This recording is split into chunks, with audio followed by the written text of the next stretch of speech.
Hello, hello, it's Kirsten. Welcome to Sobriety Bestie, here to help you feel good sober. I want to talk about this phenomenon that I have seen happen to people around 5 years sober. Maybe it's going to happen around 1 year sober, 2 years sober, but typically somewhere between 4 and 6 years sober. I've seen this happen with a lot of people. It happened with me around 5.5 years sober. So I call it like the 5 years sober feels, right? So maybe you're a couple years into sobriety and you're having all the feels and you're not really sure what's going on or what to do about it. So I heard these phrases when I first got sober, like in the recovery community, like it's pretty grim, but one of them was, don't kill yourself in the first 5 years, you'll be killing the wrong person. Wait till you're 5. 5 is when your feelings come back. So I heard these things that were a little bit grim, but they kind of pointed to that there might be this phenomenon or something that other people had observed before me about something that happens around 5 years sober. Of course, there's no rules, right?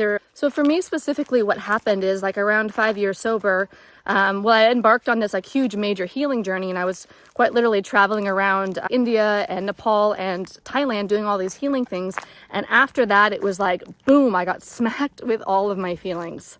I had all this anxiety, and underneath all the anxiety was anger, and underneath the anger was the guilt and the shame. And so that all came up, and I went through this big grieving process. So if you're in it now, like it's normal, like whatever you're experiencing right now is normal for you. This is the journey for you. This is normal for you. So whatever you're feeling, you're in the right place at the right time. If you're having a lot of feels, it's like, welcome to your effing feelings.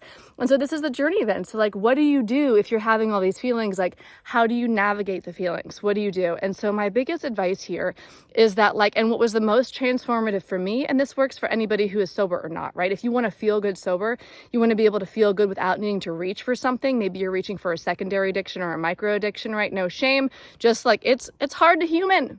It is hard to human. But we need to change our relationship with discomfort.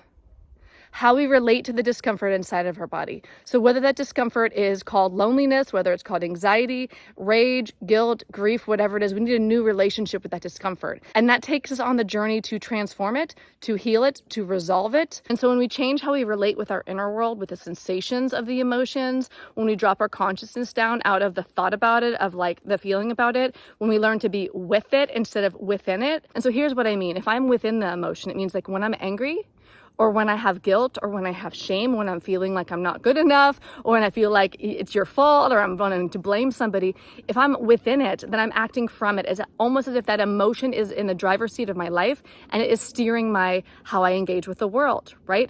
And so instead, if I'm with it, it's like I am a step back, like who and what I am, like the soul inside the body, like my consciousness is aware of the emotion without being sucked up in it. I am not within it, I am with it as if it is my friend. That is the invitation. It's to be friends with what you feel inside. This was the key for me at 5 years sober when I was going through all the feels all the time. It was learning how to be with my feeling instead of within my feeling. And that made all the difference. Plus, I've geeked out a bunch since then, and I realized that the neuroscience shows that's actually how we resolve the trauma. A lot of this is old stuff coming up from the past. So I'll just call that trauma here, right?